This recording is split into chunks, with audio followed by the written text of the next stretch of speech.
हे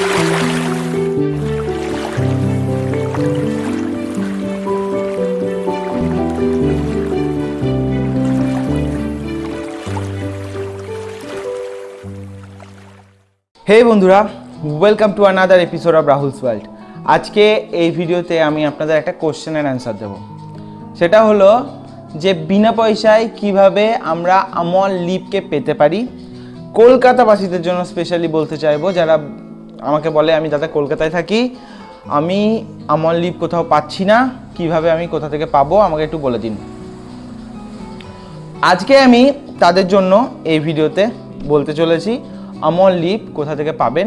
আমি নিজে এই যে নিয়ে এসেছি এক গাদা আমল লিপ, দেখতে পাচ্ছেন এখানে দেখুন কত, একদম আমি তুলে তুলে দেখাই, এই যে সব শুকনো এবং এই বক্সের মধ্যে প্রচুর ভরা আছে। তো আমল লিপ আমি নিয়ে এসেছি। এটা আনলাম কেন, কোথা থেকে পেলাম এবং এর কাজ কি সেটাকে বলে দিই, এর কাজ বলে দিই। এটা হচ্ছে এর থেকে পাওয়া যায় ট্যানিন। এই ট্যানিনটা কি করে, বেটা ফিশের ক্ষেত্রে বা বিভিন্ন যারা ব্ল্যাকিশ ওয়াটারে থাকে এই সকল মাছের ক্ষেত্রে, বা যদি আপনারা জলকে একটু অ্যাসিডিক করতে চায় সেই সকল ক্ষেত্রে এই পাতা খুব উপকার করে। এই পাতা থেকে নিঃসৃত যে ট্যানিন, সেই ট্যানিনটা কি করে, মাছের বিভিন্ন ধরনের বডির প্রবলেমকে ঠিক করে, বডির বিভিন্ন কালারকে এনহ্যান্স করে, মাছের রোগ প্রতিরোধ করতে সাহায্য করে। তো এই গেল এর মোটামুটি ব্যাপার। কোথা থেকে পাবো এবং তার আগে এটা কিভাবে আমরা ইউজ করব সেটা একটু বলে দিই। ইউজ আমি এখানে দেখাতে চাইবো, এটা হচ্ছে আমল লিভের ট্যানিন, আশা করছি দেখা যাচ্ছে। ওকে, তো এটা হচ্ছে আমল লিভের ট্যানিন। এই ট্যানিনটা কিভাবে এক্সট্র্যাক্ট করতে হয় আমি আপনাদের বলে দিচ্ছি। প্রথমে পাতাগুলোকে নিতে হবে, পাতাগুলোকে নেওয়ার পর একটা কন্টেনারের মধ্যে সেটাকে নিতে হবে। কন্টেনারের মধ্যে নেওয়ার পর এবার জল দিয়ে সেটাকে অল্প অল্প করে গরম করতে শুরু করতে হবে। যখন এবার এটা ফুটবে, কন্টিনিউ ফুটবে জলটা, তখন কি করতে হবে, যখন একদম টকবক টকবক করে ফুটবে, যখন জলটা একদম কন্টিনিউ ফুটবে, সেই টাইমে এবার যেটা করতে হবে, আমরা আমাদের গ্যাস করি বা যেখানে যেটা দিয়ে আমরা গরম করছি সেটাকে অফ করে দেবো। তো অফ করে দেওয়ার পর এবার যেটা হবে সেটা কি, অফ করে দেওয়ার পর আমরা এবার এটাকে ঠান্ডা হওয়ার জন্য ওয়েট করব। ঠান্ডা হওয়ার পর আমরা এটাকে যদি ছেঁকে নিই তাহলে কিন্তু আমরা এরকম এক্সট্র্যাক্ট পেয়ে যাব।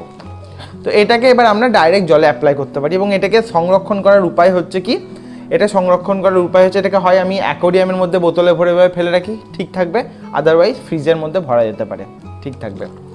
ডাইরেক্ট পাতাকেও দিয়ে দাও, একই ব্যাপার। তো এটা বললাম কারণ এক্সট্রা যদি কেউ অ্যাড করে এক্সট্র্যাক্ট করে রাখতে চায় তাদের জন্য।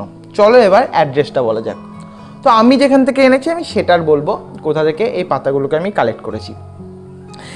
এই পাতাগুলোকে আমি কালেক্ট করেছি সল্টলেক সেক্টর 5 থেকে। সল্টলেক সেক্টর 5-এ পূর্ত ভবনের সামনেই আছে, ওই ধারের যে ছোট্ট মতো রাস্তা মতো করা আছে এবং রাস্তার মাঝখানে যে ডিভাইডারটা আছে, ওই ডিভাইডারের মাঝখানে যে বিভিন্ন ধরনের গাছ আছে সেখানে প্রচুর পরিমাণের এই কাঠবাদাম গাছ বা আমল লিভ আছে। আমি যেদিন গেছিলাম আনতে, আমি দুটো জায়গায় ঘুরতে গেছিলাম। একটা হচ্ছে চন্দননগর স্ট্যান্ড, সেখানে অনেক গাছ ছিল একটা টাইম, এখন আমি যে ওখানে দুটো গাছ দেখলাম, আর বাদবাকি গাছ জানি না কেটে দিয়েছে বা কি হয়েছে, আমি ঠিক দেখতে পেলাম না, জানি না। তো আমি এটা গেলাম কোথায়, পূর্ত ভবন, এবং সেখান থেকে সেক্টর 5 থেকে এটাকে আমি কালেক্ট করে নিয়ে এলাম। তো আমি যা কালেক্ট করে নিয়ে এসেছি মোটামুটি আমার 4-5 বছর আরামসে চলে যাবে, এনাফ সাফিসিয়েন্ট অ্যামাউন্টে আমি কালেক্ট করে নিয়ে চলে এসেছি। এবার কোন পাতাগুলো কালেক্ট করব, আমি যেটা করেছি নিচে অলরেডি ঝরে পড়া পাতা সেগুলোকে নিয়ে চলে এসেছি। আদারওয়াইজ একটা হয় ব্রাউনিশ কালারের পাতা যেটা ঝরে পড়বে, সেটাকেও কালেক্ট করে বাড়িতে এনে রোদ দিলেই সেটাও কিন্তু ইউজ করা যেতে পারে। তো এই জিনিসগুলো আপনারা ইজিলি পেয়ে যাবেন। এছাড়াও আপনি এগুলো নাগেরবাজার সাইডে, বা আপনি এগুলো যদি আপনি যান হাতিবাগানের সাইডে, মোটামুটি কলকাতার ম্যাক্সিমাম রাস্তার ধারে ধারে এগুলো আপনি কিন্তু পেয়ে যেতে পারেন। তো কলকাতাবাসী যারা চেনেন না তাদের জন্য বলি, পাতাটা ঠিক এই যে আমি তুলে দেখাই, এইরকম দেখতে হবে পাতাটা। ওকে, শুকনো ড্রাই পাতা।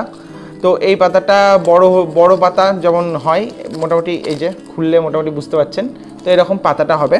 তো এই পাতা আপনারা ইউজ করতে পারবেন অ্যাকোয়ারিয়ামের মধ্যে, ইজিলি কিন্তু ইউজ করতে পারবেন। তো এইভাবেই আপনারা কালেক্ট করতে পারেন এবং ফ্রিতে অনেকে অ্যামাজন ফ্লিপকার্ট থেকে কেনেন। তো বলবো যদি একান্তই না পাওয়া যাচ্ছে তখন কিনতে পারেন, আদারওয়াইজ আপনাকে যেটা আমি অ্যাড্রেস দিলাম এখান থেকে আপনারা ইজিলি কুড়িয়ে নিয়ে চলে আসতে পারেন।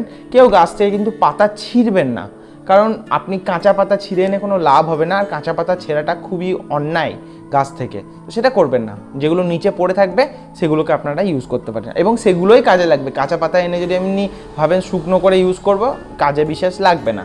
এই ট্যানিন হচ্ছে গাছের রেচন পদার্থ। আমাদের যেমন রেচন হয়, আমাদের রেচন কি ঘাম দিয়ে ইউরিন দিয়ে বেরিয়ে যায়, সেরকম এদের কি হয় পাতার মধ্যে দিয়ে পাতায় জমা হয় এবং পাতাটা শুকনো হয়ে ঝরে পড়ে যায়, অর্থাৎ যে টক্সিক পদার্থগুলো পাতার মাধ্যম দিয়ে বেরিয়ে গেল এবং সেই পদার্থগুলো ট্যানিনগুলো বা টক্সিক যেটা গাছের জন্য, সেটা আবার আমাদের মাছের জন্য ভালো, তো সেটাকে আমরা ইউজ করছি আমাদের অ্যাকোয়ারিয়ামের মধ্যে। তো এই ছিল আজকের ভিডিও। ভালো লাগলে লাইক করবেন, সাবস্ক্রাইব করতে একদম মিস করবেন না, শেয়ারও করে নেবেন বন্ধুদের সাথে। আজ আসছি, দেখা হচ্ছে খুব তাড়াতাড়ি, ততদিনের জন্য গুড বাই।